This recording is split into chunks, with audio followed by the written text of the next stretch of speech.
It's time for a marathon! That's right, folks. The second annual Fidelity Investments Woodlands Marathon has already sped by.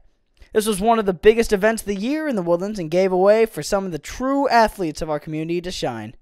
Professional runners and average Joes alike showed in force to run for their respective charities or just for the fun of it.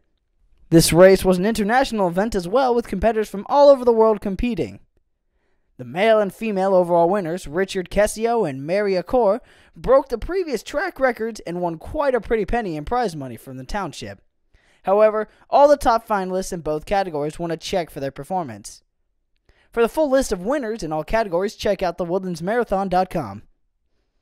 Now, just because you're not a professional doesn't mean you couldn't have competed in this marathon, with 26.2, 13.1, 5K, and 2K races all going on today. Many different types of people from all walks of life racing the marathon, and it was awesome to see all of these normal people out supporting their community to stay fit and active. Not only were the racers showing some spirit, but people from all the villages were out showing off their local pride and helping along these racers all throughout the course. This is the second year the marathon has been back since a 19-year hiatus, and to have never guessed it, as the amount of people showing up, spectators and runners alike, was truly awe-inspiring. It seemed as if the whole Woodlands was out to support these elite athletes.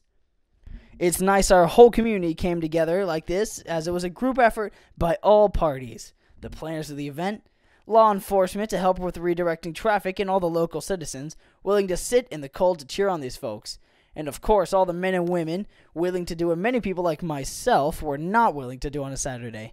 Get up at 7 in the morning and run their respective distances in some of the coldest weather I've experienced in Texas this winter. My hat is off to all involved with the event. This day was one of the most exciting events of the year here in this town, and I'm sure it's a sign to all involved in planning that this should be a staple in the Woodlands for many years to come.